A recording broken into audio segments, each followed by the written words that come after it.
पहला सामुएल उसका 24वां अध्याय और उसकी 22वीं आयत।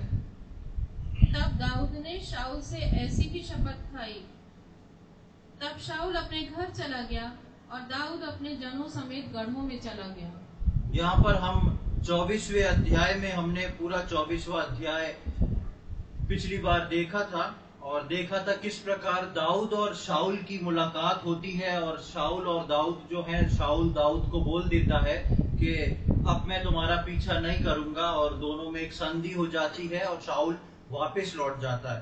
ठीक 22वें आयत से जो है 8वां पड़ाव शुरू होता है जब शाऊल जो है दाऊद को छोड़ के चला जाता है और दाऊद शांत और खुशहाल में एक स्थान पर रहने लगता है और वहां पर हम देखते हैं कि वो अपनी जगह पर चला गया और शाऊल अपने घर चला जाता है और दाऊद अपने जनों समेत गढ़ों में चला जाता। अब दाऊद को जो था एकदम ही जंगल में, डीप फॉरेस्ट में घुसने की जरूरत नहीं थी। वो जो था गढ़ों में रहने लगता है, मतलब बने हुए मकानों में रहने लगता है। ये था दाऊद के जीवन का 8वां पड़ाव। लेकिन जब ये 8वां पड़ाव आता है तो ये बहुत लंबा चलता है। काफी लंबे समय तक शाऊल जो था वो दाऊद को टच नहीं करता और उसके बाद एक घटना होती है जो हम 25वें अध्याय की पहली आयत में पढ़ते हैं। 25वां अध्याय उसकी पहली आयत। शमूएल की मृत्यु हो गई और समस्त इजरायलियों ने इकट्ठे होकर उसके लिए छाती पीटी और उसके घर ही में जो रामा में था उसको मिट्टी दी। तब दाऊद उठकर पारान जंगल को चला गया। दूसरी बात हम यहाँ देखते हैं, ये दाऊद के 8वें पड़ाव की ही घटना है। दाऊद को गढ़ों में रहते हुए बहुत समय हो चुका है और उसके बाद ये वर्ष लिखी तो हमको लगता है तुरंत समूएल की डेथ हो गई। समूएल तुरंत नहीं मरता है, काफी समय बाद समूएल की मृत्यु हो जाती है। जब समूएल की मृत्यु हो जाती है उसके बाद दाऊद वहां जाता है कि नहीं, शाऊल वहां पहुंचता, बेशक शाऊल गया होगा, पर हम देखते हैं कि उसकी मृत्यु के बाद लिखा है दाऊद उठकर परान के जंगल को चला गया। ये परान का जंगल जब आता है ये दाऊद के जीवन का 9वां पड़ाव है। जैसा मैंने बताया 8 और 9 पड़ाव जो है दोनों मिले हुए हैं, क्योंकि 8वां पड़ाव जो है पर्टिकुलर कोई जगह नहीं है, लेकिन 8वां पड़ाव वो उसी जगह गढ़ों में रहने लगता है और 9वीं पड़ाव में जो है वो परान के जंगल में चला जाता है और परान के जंगल में जाके 9वें पड़ाव में भी दाऊद जो है वो एक ठहराव का जीवन बिताता है। उस वक्त दाऊद के जीवन में कहीं से भी शाऊल के जिससे वो बच के भाग रहा था वहां पर शाऊल उसको नहीं पकड़ता। इसलिए 8वां और 9वां पड़ाव जो है एक प्रकार से हम कह लें कि एक पड़ाव है या एक प्रकार से हम कह लें कि दो अलग अलग पड़ाव हैं लेकिन एक साथ मिले हुए हैं। तो 9वें पड़ाव जो है वो आता है पारान का जंगल, जिसके अंदर दाऊद वहां से शमूएल की मृत्यु के बाद चला जाता है। अब परान के जंगल के बाद परान के जंगल में रहते हुए दाऊद के जीवन में क्या घटना घटती है, वो एक ठहराव के जीवन में रहता है। शाऊल से उसका कोई लड़ाई झगड़ा नहीं होता, ना शाऊल उसको मारने को ढूंढता है, लेकिन एक नई घटना उसके ठहराव में होती है। उस घटना को आज हम देखेंगे कि पारान के जंगल में दाऊद के 9वें पड़ाव में दाऊद के जीवन में परमेश्वर ने दाऊद को क्या एक्सपीरियंस कराया। हम पढ़ेंगे पहला सामुएल उसका 25वां अध्याय और पहली आयत से लेकर 13वीं आयत तक हम पढ़ेंगे। First Samuel chapter 25 verse 1 to 13। शमूएल की मृत्यु हो गई और समस्त इजरायलियों ने इकट्ठे होकर उसके लिए छाती पीटी और उसके घर ही में जो रामा में था उसको मिट्टी दी। तब दाऊद उठकर पारान जंगल को चला गया। माओन में एक पुरुष रहता था जिसका व्यापार करमेल में था और वह पुरुष बहुत धनी था और उसकी 3000 भेड़ें और 1000 बकरियां थी और वह अपनी भेड़ों का ऊन कतर रहा था। उस पुरुष का नाम नाबाल और उसकी पत्नी का नाम अबीगैल था। स्त्री तो बुद्धिमान और रूपवती थी, परंतु पुरुष कठोर और बुरे बुरे काम करने वाला था। वह कारेब वंशी था। जब दाऊद ने जंगल में समाचार पाया कि नाबाल अपनी भेड़ों का ऊन कतर रहा है। तब दाऊद ने 10 जवानों को वहां भेज दिया, और दाऊद ने उन जवानों से कहा, करमेल में नाबाल के पास जाकर मेरी ओर से उसका कुशल क्षेम पूछो, और उसे यूं कहो, तू चिरंजीव रहे, तेरा कल्याण हो, और तेरा घराना कल्याण से रहे, और जो कुछ तेरा है वह कल्याण से रहे। मैंने सुना है कि जो तू ऊन कतर रहा है, तेरे चरवाहे हम लोगों के पास रहे, और न तो हमने उनकी कुछ हानि की और न उनका कुछ खोया। अपने जवानों से यह बात पूछ ले, और वे तुझको बताएंगे।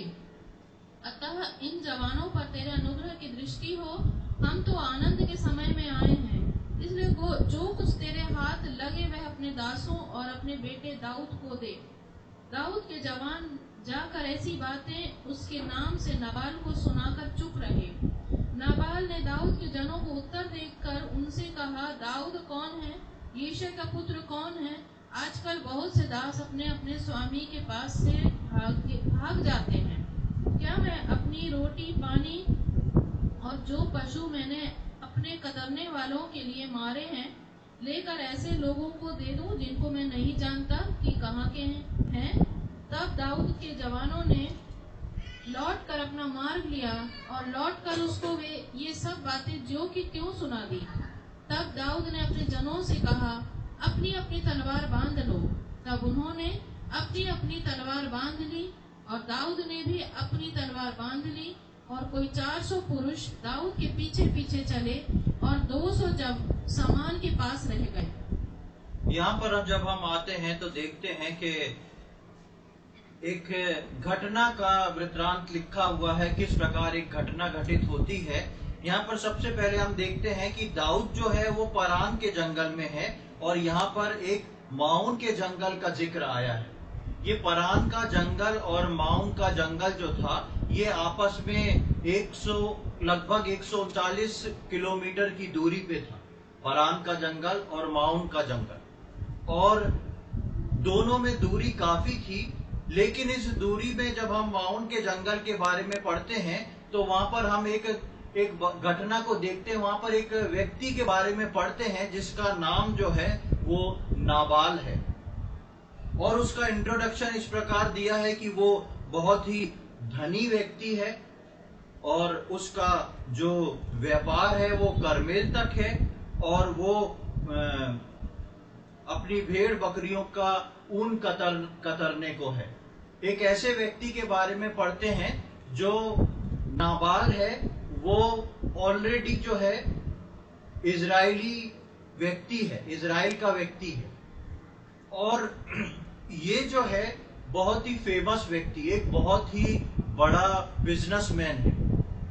और बिजनेसमैन होने के साथ साथ आप यदि इसको देखेंगे कि तीसरी आयत में इसके बारे में लिखा हुआ है कि परंतु वो पुरुष कठोर और बुरे बुरे काम करने वाला कालेब वंशी था। ये व्यक्ति जो था यहूदी गोत्र में से है, लेकिन ये पूरी तरह जो है एक बिजनेसमैन है और सब प्रकार के गलत काम करता है। और ये जो है माउन के जंगल में, और इसका व्यापार जो है करमेल पर्वत तक है, एक बहुत बड़ा व्यापारी। और उस व्यापार के साथ साथ यहाँ पर एक घटना लिखी है कि वो अपने भेड़ों के ऊन कतरने को जा रहा था, उसका ऊन कतरने का समय था। जब उस समय में जब इजरायली लोग अपनी भेड़ों का ऊन कतरा करते थे, साल में एक बार या साल में 2 बार, तो वो एक बहुत बड़ा फंक्शन हुआ करता था। जैसे कि लोग एक शादी करते हैं, उसके समान एक बड़ा फंक्शन हुआ करता था, क्योंकि कई हजारों भेड़े हैं, और जब उसका ऊन कतर के बेचा जाता था तो वो बहुत सारे पैसों में, बहुत सारे दामों में जाता था। उसी के बिजनेस करने के लिए वो लोग इस भेड़ को पालते थे। तो जब उसका ऊन कतर के बेचने का समय आता था तो एक बहुत बड़ा फंक्शन किया जाता था। उस फंक्शन के बारे में सबको पता पड़ जाता था कि आज उसके घर में जो है भेड़ के ऊन कतरने का फंक्शन है। और ये फंक्शन एक दिन नहीं, कई दिन चलने वाला फंक्शन होता था। जैसे कोई शादी के समय में हफ्ते भर, 3 दिन, 2 दिन ऐसा चलने वाला एक लंबा फंक्शन हुआ करता था। तो ऐसा फंक्शन जो है ये नाबाल करने को जाता है, और नाबाल जब करने को जाता है तब दाऊद जो है, जो कि इससे 139 किलोमीटर की दूरी पर है, लेकिन दाऊद इसके बारे में अच्छे से जानता है, क्योंकि दाऊद केवल पारान जंगल के अंदर नहीं रहता, उसका दायरा बहुत बड़ा है। वो जो है माउन के जंगल तक पहुंचता है, आना जाना करता है, और पहले भी दाऊद जो है इस माउन के जंगल में रह चुका है। तो दाऊद इसको अच्छे से जानता है, और दाऊद की कोई सोर्स ऑफ अर्निंग नहीं है। दाऊद जो है उसके पास अपने सेवकों को भेजता है कि तुम जाके उसको बोलो कि हम तुम्हारे पास एक खुशी के समय में आए हैं, जो तुम देना चाहो वो हमको दे दो। क्यों दाऊद ऐसा बोलता है? क्योंकि पूरे इजरायली इस बात को जानते थे कि दाऊद ने गोलियात को मारा था। दाऊद ने गोलियात को मार के जब गोलियात ने पूरे इजरायलियों को ललकारा था, तब दाऊद ने उनकी रक्षा करी थी।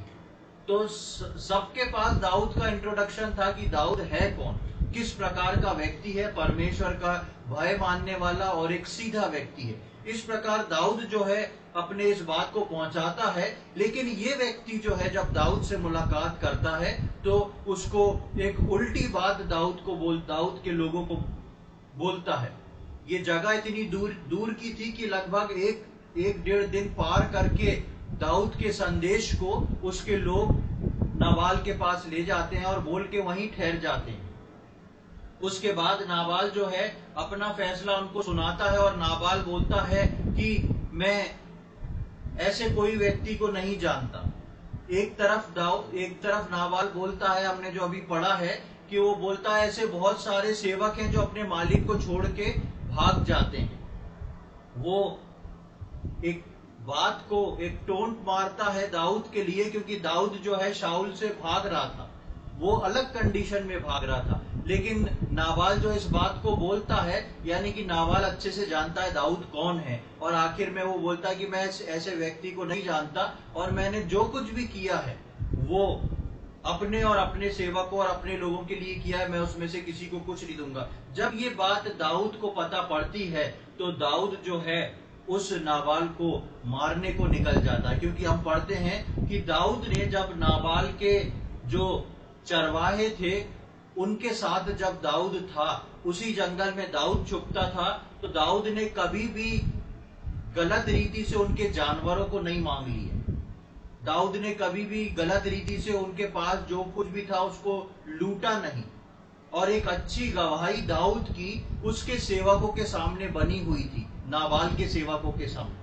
तो जब ऐसा फंक्शन हुआ तो दाऊद ने अपनी एक विनती को नाबाल के सामने रखा, लेकिन जब दाऊद को अपनी भलाइयों के प्रति ऐसी बुराई मिलती है तो दाऊद जो है क्रोधित हो जाता है, और हम 12 और 13वीं आयत में पढ़ते हैं कि दाऊद जो है वो उसको मारने को निकल जाता है। दाऊद सोचता है कि इसको वो मार देगा। जब हम पढ़ चुके हैं कि नाबाल जो था किस प्रकार का व्यक्ति था, दोनों के नाबाल और उसकी वाइफ दोनों के बारे में लिखा हुआ है कि नाबाल जो था वो बुरे बुरे काम करने वाला था, वो कालेब वंशी था। ये कालेब कौन है?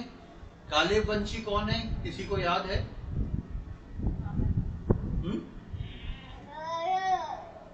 जब मिस्र से बाहर निकले थे, 40 साल जंगल में चले थे, तो पुरानी जनरेशन में से 2 ही जनों को परमेश्वर ने आगे बढ़ने की आज्ञा दी थी, वो था यहोशू और कालेब। उसी कालेब के वंशज था ये नाबाल।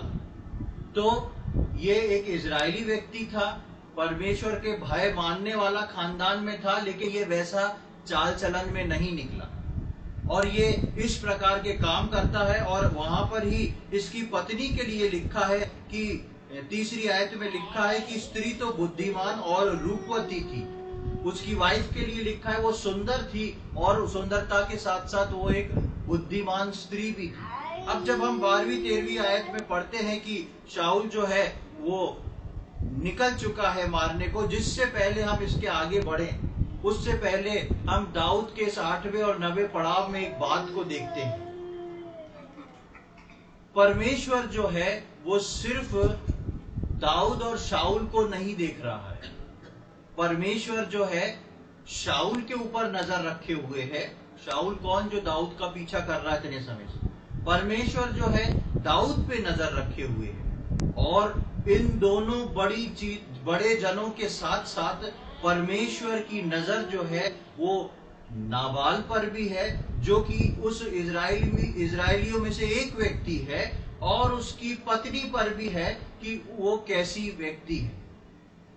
परमेश्वर कभी भी एक जने को देख के चलने वाला परमेश्वर नहीं है। परमेश्वर वो परमेश्वर है जिसकी आंखें सारी पृथ्वी पे हर व्यक्ति पे रहती है।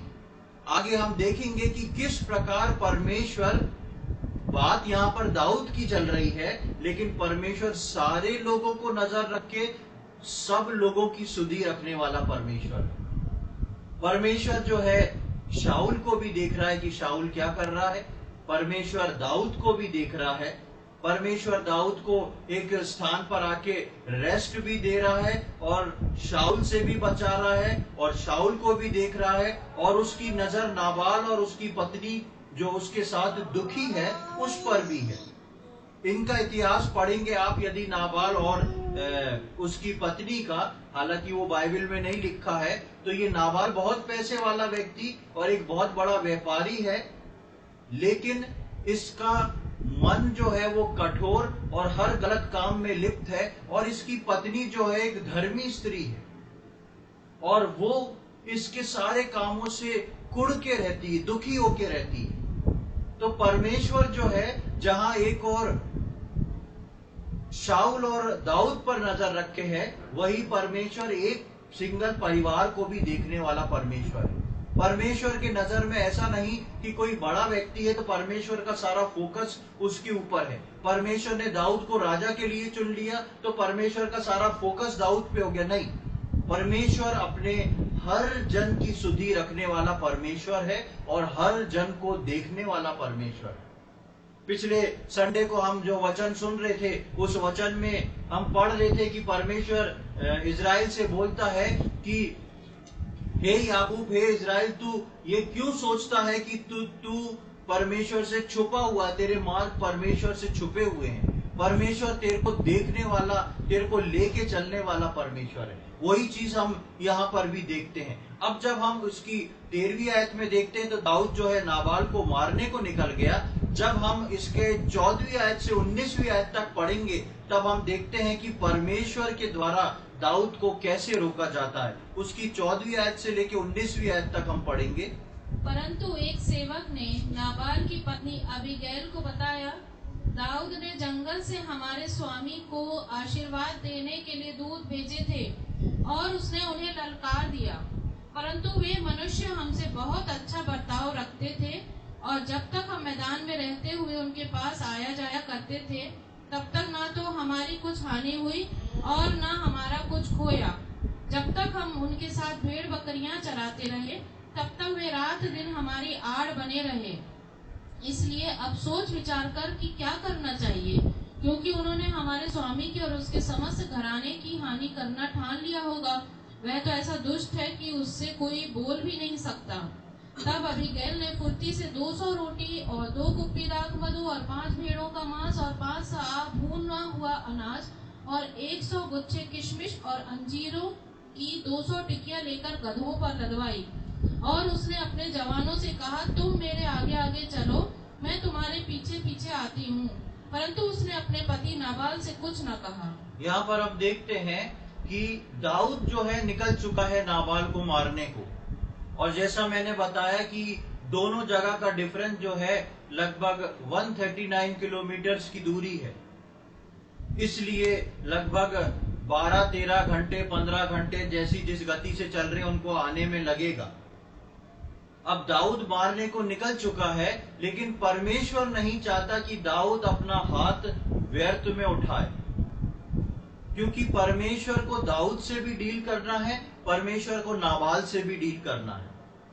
और ऐसा होता है कि उसके सेवक जो है, नाबाल के सेवक जाके नाबाल की पत्नी को बता देते हैं, क्योंकि नाबाल के सेवक जानते हैं कि इसकी पत्नी जो है एक धर्मी स्त्री है और जो बुद्धि ये रखती है वो नाबाल नहीं रखता।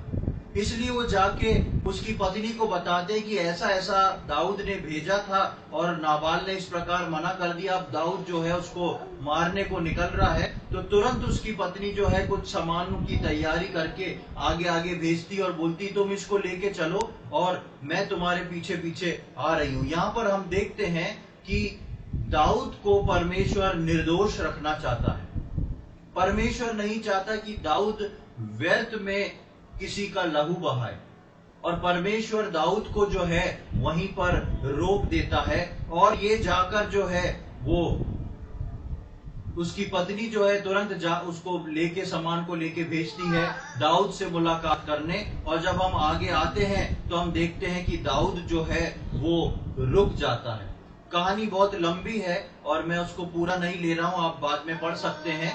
इस खास वर्षों को मैं आप लोग के सम्मुख रख रहा हूं। उसका 32, 33 और 34 ये 3 आयतों को और हम पढ़ेंगे, 32, 33 और 34।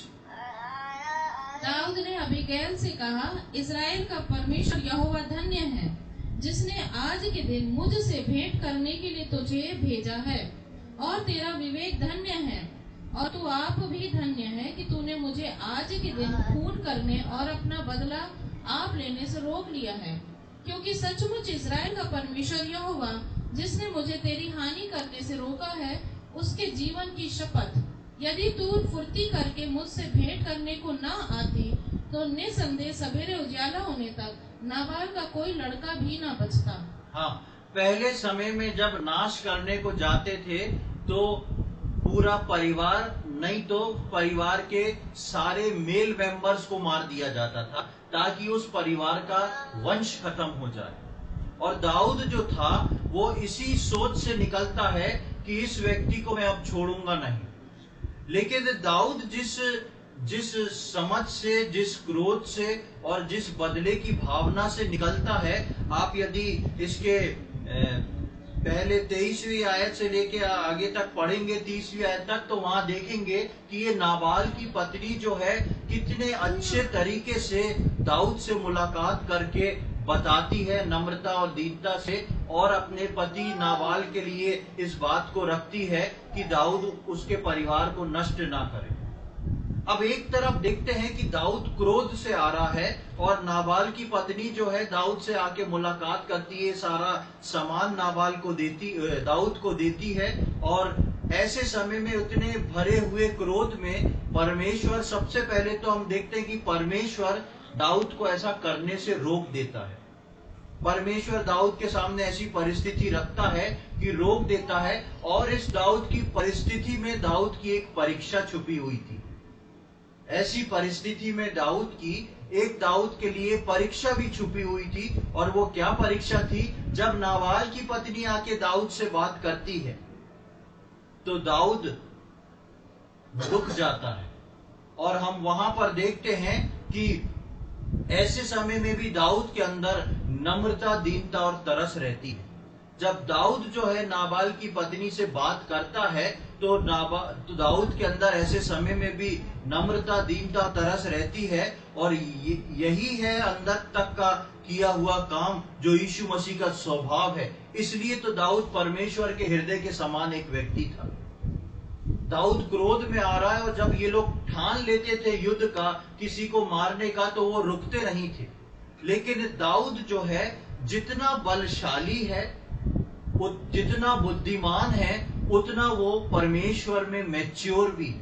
प्रियो, मेरे और आपके लिए ये बहुत जरूरी है। हम चाहे किसी भी प्रोफेशन में हो, हम चाहे कोई भी काम करने वाले हो, हम चाहे प्रभु में जितने बड़े हों, हमारा सोच विचार कैसा हो, लेकिन ऐसी समय में मुझको और आपको परमेश्वर में मैच्योर होना बहुत आवश्यक है। ऐसे समय में सही डिसीजन लेना बहुत आवश्यक है।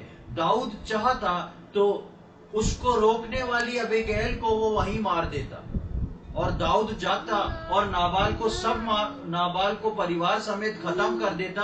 उसके बाद नाबाल के सारे सेवक, नाबाल की सारी भेड़ें, नाबाल का सारा पैसा जो था ऑटोमेटिकली दाऊद को मिल जाता। दाऊद का दुश्मन भी मर जाता और वो सारी चीजें दाऊद को मिल जाती।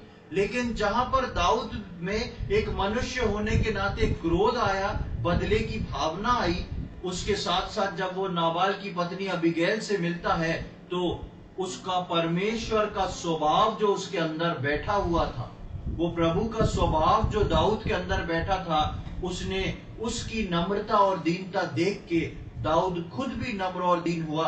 और जो हमने 32, 33, 34 पढ़ा तो वो बोलता है, दाऊद ने अबीगैल से कहा, इजराइल का परमेश्वर यहोवा धन्य है जिसने आज के दिन मुझसे भेंट करने के लिए तुझे भेजा है।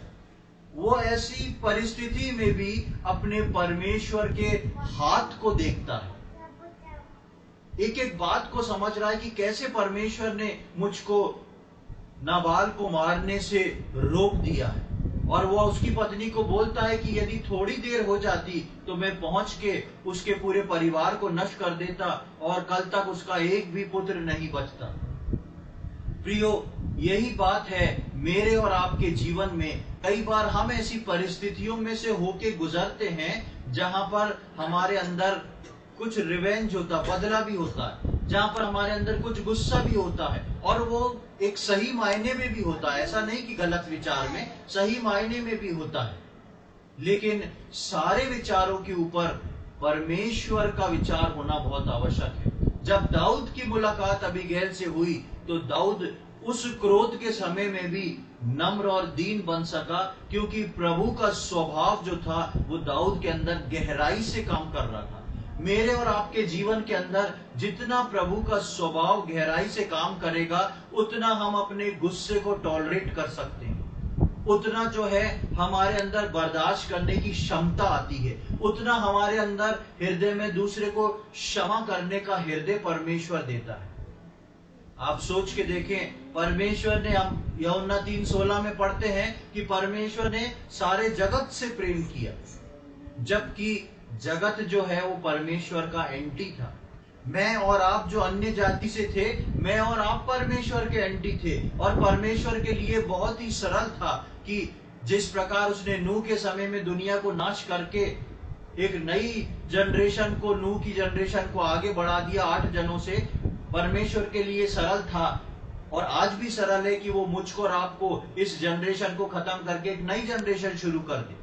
लेकिन परमेश्वर के क्षमा के हृदय को आप देखें, वही कॉन्सेप्ट जो है वो दाऊद के अंदर है। और दाऊद जब उसकी पत्नी से मिलता है तो वो दया और क्षमा से भर जाता है और वो बोलता है, कोई बात नहीं। उसकी पत्नी जो भी गिफ्ट लाई, जो भी अपने पति की तरफ से सॉरी बोलती है, दाऊद मान जाता है, उसका क्रोध शांत हो जाता है। क्रोध आना इंसान के अंदर स्वाभाविक चीज है। ऐसा नहीं कि मनुष्य जो विश्वासी है उसको क्रोध नहीं आएगा, लेकिन क्रोध के ऊपर कंट्रोल करना वो आत्मिक चीज है। समझ रहे हैं आप बात को? क्रोध करना एक स्वाभाविक चीज है, लेकिन क्रोध को कंट्रोल करना आत्मिक चीज है।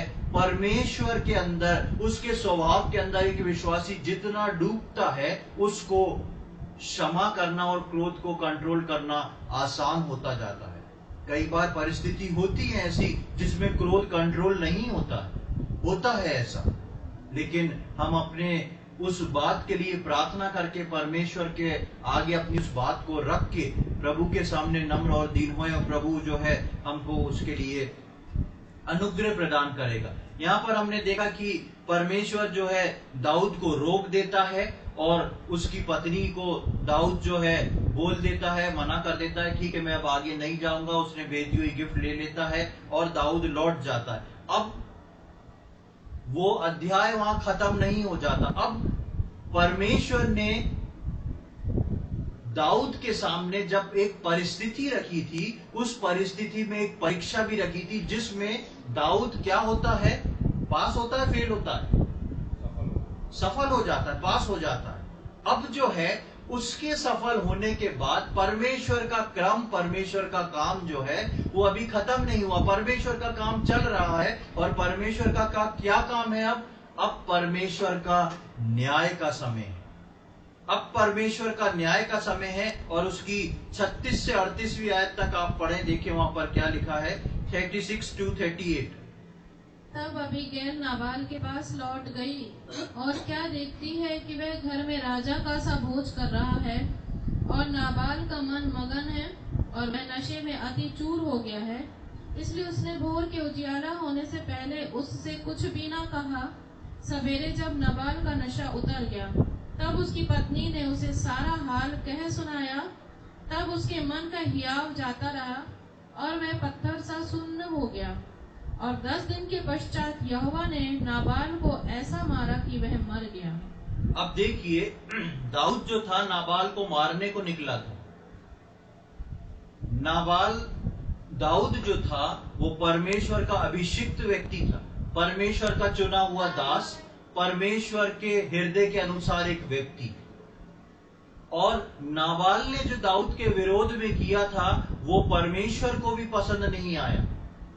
परमेश्वर नाबाल को, जैसा मैंने शुरू में बताया कि उसके इतिहास में नाबाल जो था बहुत गलत व्यक्ति था, बहुत सारी गड़बड़ियां, बहुत गलत काम नाबाल करता था।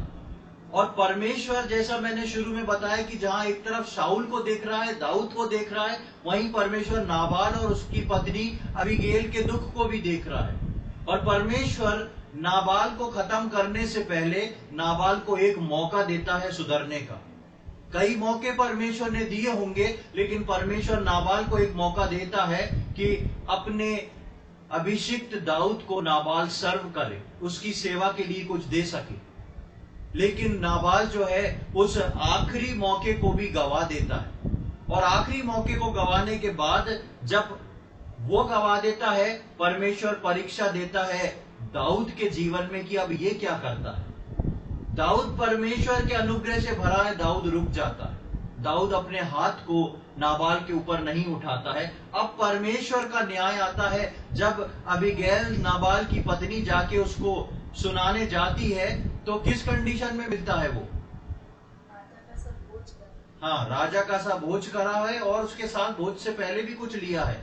क्या लिया है? हाँ, ड्रिंक करा है। अब जब ड्रिंक करा है तो उसकी पत्नी क्या करती है? उसको बता देती है क्या? लिखा है, इसलिए उसने भोर के उजियाले होने से पहले उससे कुछ भी ना कहा। क्यों नहीं कहा? हाँ, उससे पहले अगर वो बोलती तो क्या होता? अबीगैल को भी डांट पड़ जाती, क्योंकि वो किसके पावर पे था? नशे के पावर में था। लेकिन सवेरे तक, एक समझदार पत्नी है, सवेरे तक इंतजार करती, अभी बात करना बेकार है। फिर उसको मालूम है कि अभी शेर कौन है? अभी नाबाल ही शेर है, इसलिए वो शांत रहती है। सुबह उठ के वो नाबाल को जब बताती है तो नाबाल सुन के पत्थर जैसा सन्न पड़ जाता है, पत्थर के समान शून्य हो जाता है। और उसके बाद हम देखते हैं कि 10 दिन बाद यहोवा ने उसको ऐसा मारा कि वो मर गया। 10 दिन क्यों लगे? परमेश्वर का न्याय तो फटाफट होना चाहिए ना, 10 दिन क्यों लगे? सोचा कभी आपने? परमेश्वर को मारना है तुरंत मारे, परमेश्वर ने क्यों 10 दिन दिया? हाँ, परमेश्वर ने उसको एक सुधरने का और मौका दिया। जब नाबाल शांत हो गया, या हम नए नियम के हिसाब से बोले कि जब नाबाल अपने आपे में आया, वो शांत कभी नहीं हुआ था। पत्थर के समान शून्य इसलिए हो गया क्योंकि नाबाल अपने आपे में आ चुका था। और परमेश्वर ने उसको 10 दिन का मोहलत और दी।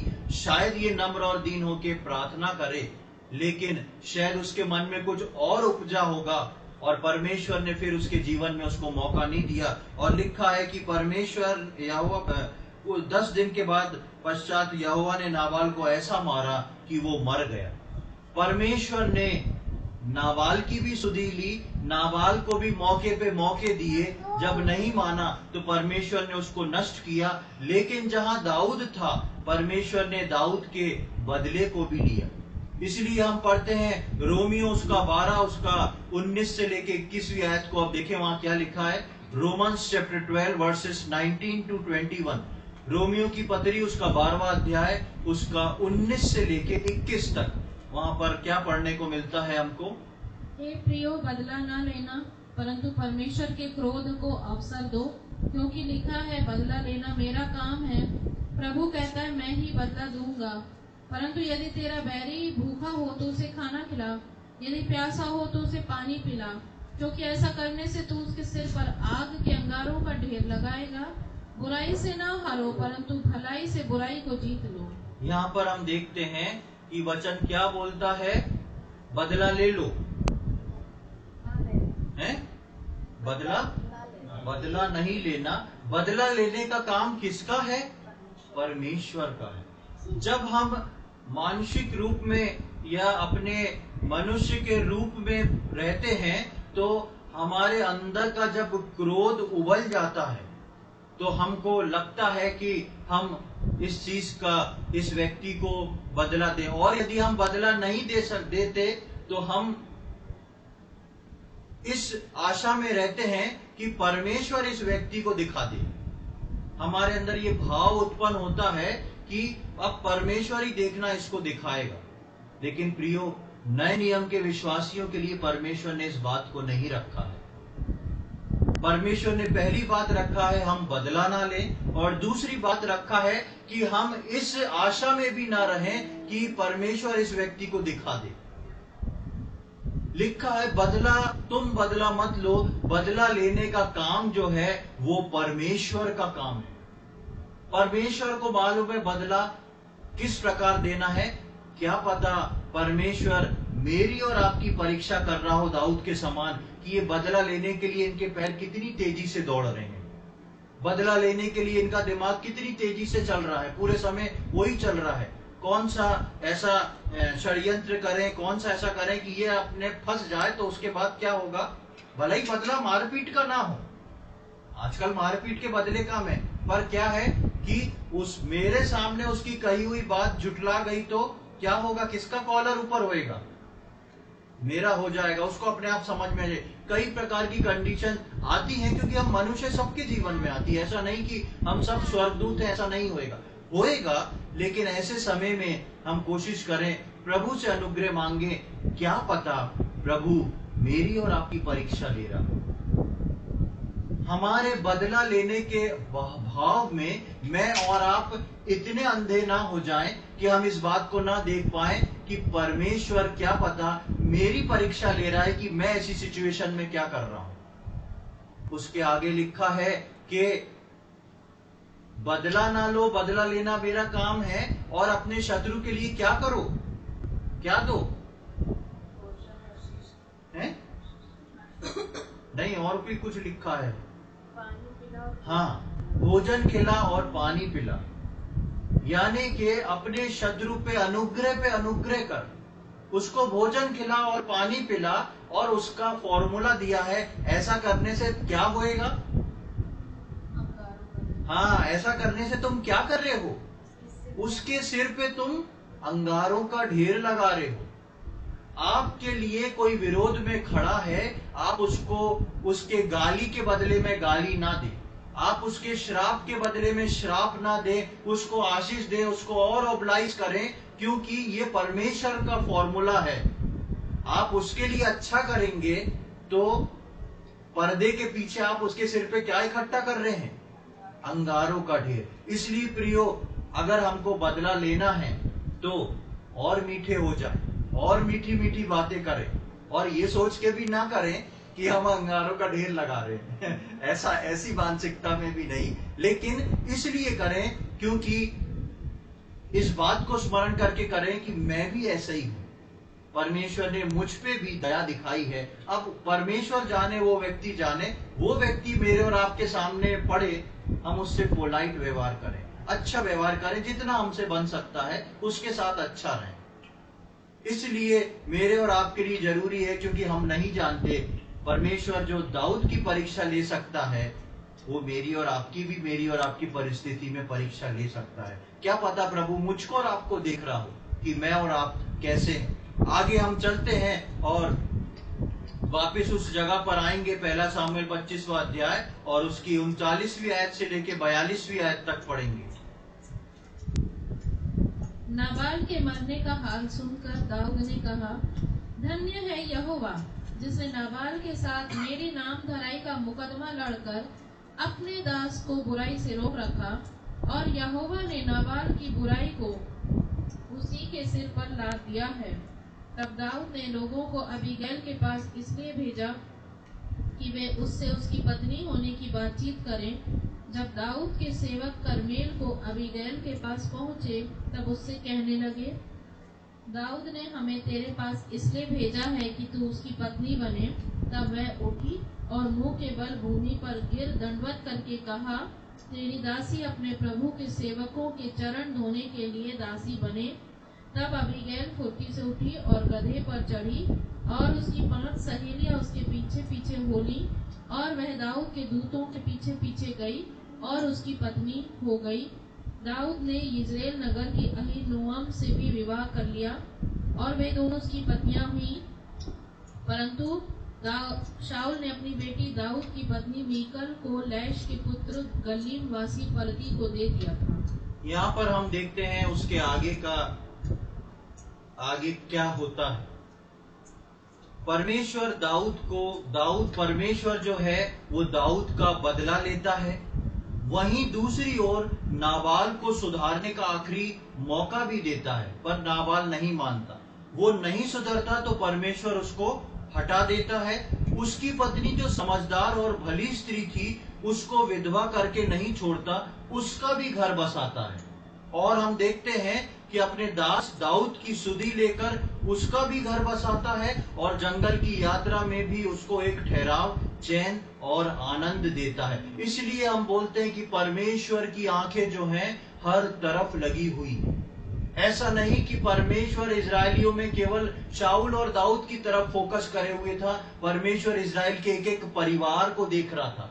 जहां पर दाऊद गोलियात को मार रहा था, जहां पर शाऊल दाऊद के पीछे दौड़ रहा था, जहां पर दाऊद छुप के इधर से उधर दौड़ रहा था, शाऊल का मारने का मौका मिलने पे दाऊद उसको छोड़ देता है। जब परमेश्वर इन सारी बातों को देख रहा था, वहां पर परमेश्वर इजराइल के एक एक परिवार को देख रहा था, एक एक परिवार के पुरुष को देख रहा था। वो कैसा पुरुष है।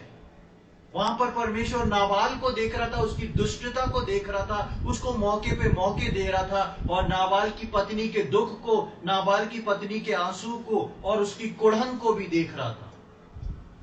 सब तरफ परमेश्वर की नजरें थी। और परमेश्वर जो है नाबाल को जब मौका देके नाबाल नहीं सुधरता है, परमेश्वर नाबाल को हटा देता है और उसकी पत्नी को विधवा करके नहीं छोड़ता, उसकी पत्नी को दाऊद को देता है।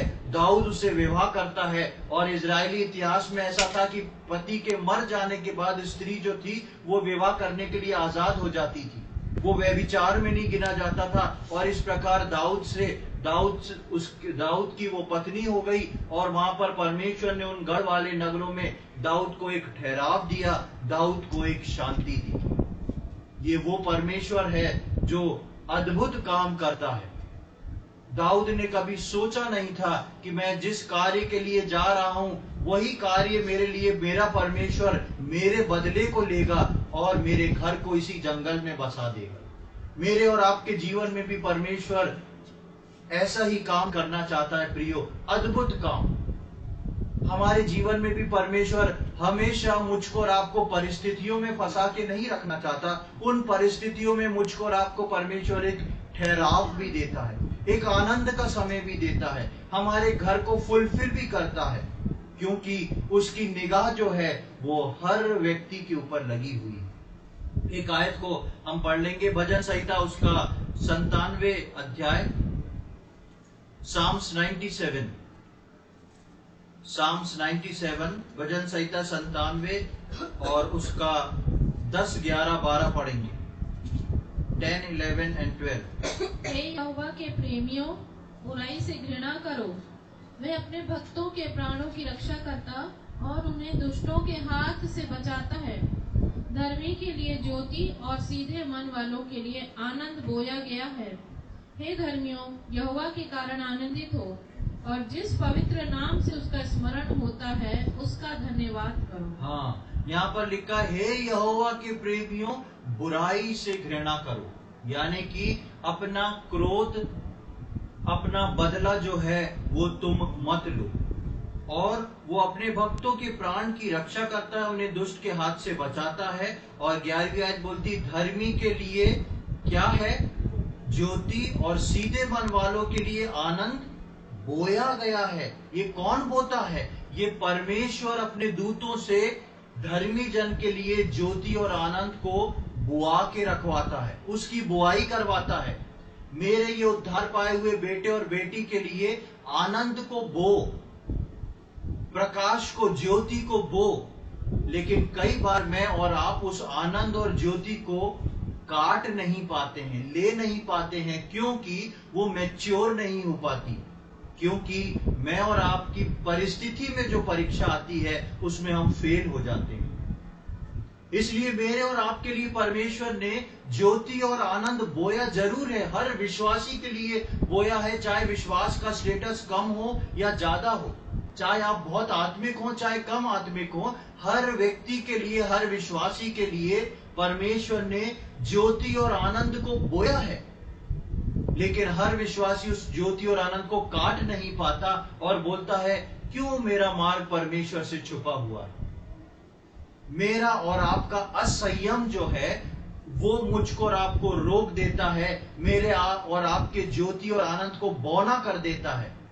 वो पनप नहीं पाते जो परमेश्वर ने मेरे और आपके लिए बोया है, और जब पनप नहीं पाते तो हम और आप काट नहीं पाते। इसलिए यहां लिखा है, धर्मी के लिए ज्योति और सीधे मन वालों के लिए आनंद बोया गया है। हे धर्मियों, यहोवा के कारण आनंदित हो और जिस पवित्र नाम से उसका स्मरण होता है उसका धन्यवाद करो। यानी कि मैं और आप अपने परमेश्वर में आनंदित रहें, इस बात में आनंदित रहें कि मेरा बदला लेने वाला मेरा परमेश्वर है। मेरे परमेश्वर ने जिन बातों को रखा है, मैं अपने शत्रु की भी सेवा करके उसके सिर पे इस रीति से आग का ढेर लगा दूंगा। न्याय परमेश्वर करेगा, उसको जो बेहतर लगे वो करे। मैं अपने हाथ जो है उस गलत काम के लिए आगे नहीं बढ़ाऊंगा। मैं अपना जीभ जो है उस गलत काम को बोलने के लिए नहीं इस्तेमाल करूंगा। मैं अपना दिमाग जो है इसके लिए इस्तेमाल नहीं करूंगा, क्योंकि मैं पवित्र आत्मा का मंदिर हूं। मैं कैसे किसी के दोष को देख के, कैसे किसी के बारे में गलत बात को सोच सकता हूं कि इसको ऐसा हो जाए। सारी बातें, जितनी ख्याल आएंगे आपके सामने, जो आपके साथ बुरा करेगा उसकी बहुत सारी चीजें आएंगी। आप बोल दें, प्रभु आप देखें इसको, मैं नहीं देखना चाहता, आप देखें इसको, इसका क्या करना है। और आप देखेंगे, परमेश्वर जब देखता है तो आपके शत्रु की हालत खराब हो जाएगी। परमेश्वर जब देखेगा तब आपका शत्रु कहीं का नहीं रहेगा। नाबाल जो है खबर सुनते ही पत्थर के समान सुन्न हो गया था। वो जो राजा के समान बोझ करता था, वो जो हर दुष्टता में लगा हुआ था, जिसका बिजनेस करमेल पर्वत तक था, एक बात जब अपनी पत्नी की सुनता है वो पत्थर के समान शून्य हो जाता है। 10 दिन में वो मर जाता है। परमेश्वर दाऊद का बदला लेता है। एक और आयत को पढ़ के हम समाप्त करेंगे। गलातियों की पत्री उसका 6वां अध्याय, बुक ऑफ गैलेशियंस चैप्टर 6। गलातियों की पत्री उसका 6वां अध्याय और उसकी 9वीं आयत, 9th वर्स। हम भले काम करने में साहस न छोड़ें, क्योंकि यदि हम ढीले ना हो तो ठीक समय पर कटनी काटेंगे। हाँ, हम भले काम करने में साहस ना छोड़ें, या इसको मैं दूसरे शब्दों में बोलूं तो हम यीशु मसीह के स्वभाव में चलने में साहस ना छोड़ें। क्योंकि यदि हम ढीले ना हो तो ठीक समय पे क्या काटेंगे? कटनी काटेंगे। ये कटनी कौन सी है?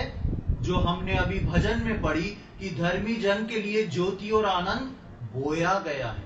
मेरे और आपके लिए ऑलरेडी ज्योति और आनंद बो दिया गया है।